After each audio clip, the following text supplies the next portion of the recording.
Good morning, everyone. Thank you so much for joining me today. Let me grab a quick sip of my coffee. This was from last night. I was craving it, but I didn't want to finish it all so that I could sleep. But thank you for joining me today. Let's get into the Word of God. We're going to continue Matthew chapter 5 today. We left off on verse number 4. Now we're going to read Matthew 5 and verse number 5.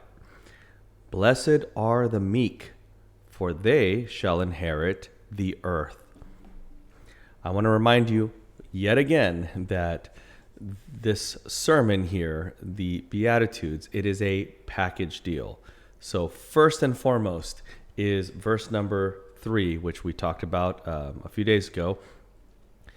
You must be saved. You must be born again. You must approach God poor in spirit, knowing our place before a holy God.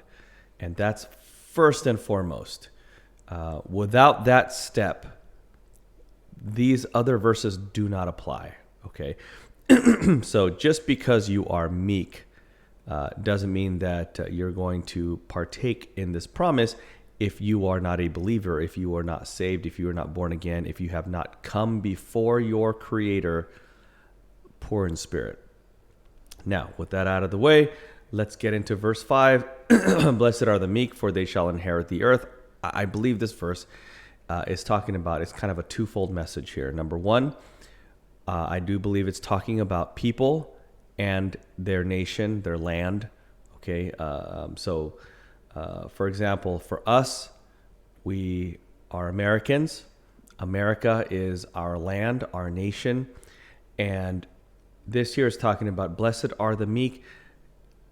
You know, America is full of pride at the moment, unfortunately.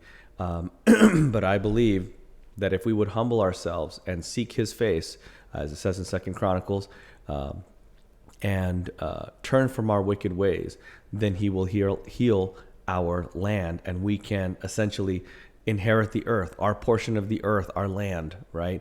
And if we don't do those things, we don't humble ourselves, we can lose our land. So that's one portion, one meaning of this verse. But I believe the second meaning of this verse, the second part of this verse, excuse me, is in fact talking about gaining material things. God is saying, blessed are the meek, for they shall inherit the earth, basically gaining things here on earth. If you are humble, God will bless you with the earth, so to speak. The world has it very, very different. I'm so sorry. I keep coughing in the microphone and probably in your ears.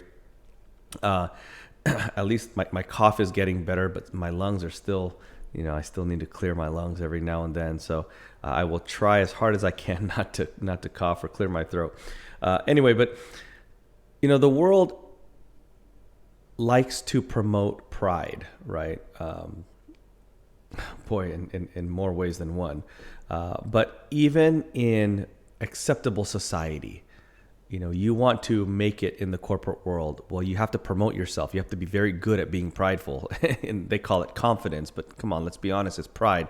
You are tooting your own horn, in front of everybody. Social media, it's all about you. It's all about me, right? It is all about promoting self and lifting ourselves up. In fact, on YouTube and other things, if you're good enough at promoting yourself, then you can actually make some money off of being attractive to other people, and so God has it completely different.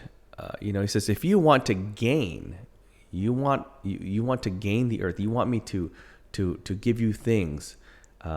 Be humble, be meek. God says it's very different for his children. He has a different criteria for his children. He different expectations than the world does. The world expects us to puff our chests out, puff ourselves up, and even step on other people to climb up that ladder. God says, no, be humble, be meek. Then I'll give you things. So different from the world. And we ought to be different from the world. God expects it from us, right? And so if you want to receive the blessings, not just favor from the Lord, but here, even the earth, so to speak, in a manner of speaking, then God gives us a formula. Be humble, be meek, and you'll get God's attention. I'm going to stop right there. Thank you so much for joining me today. God bless you. Have a wonderful day, and we'll see you tomorrow morning. Bye-bye.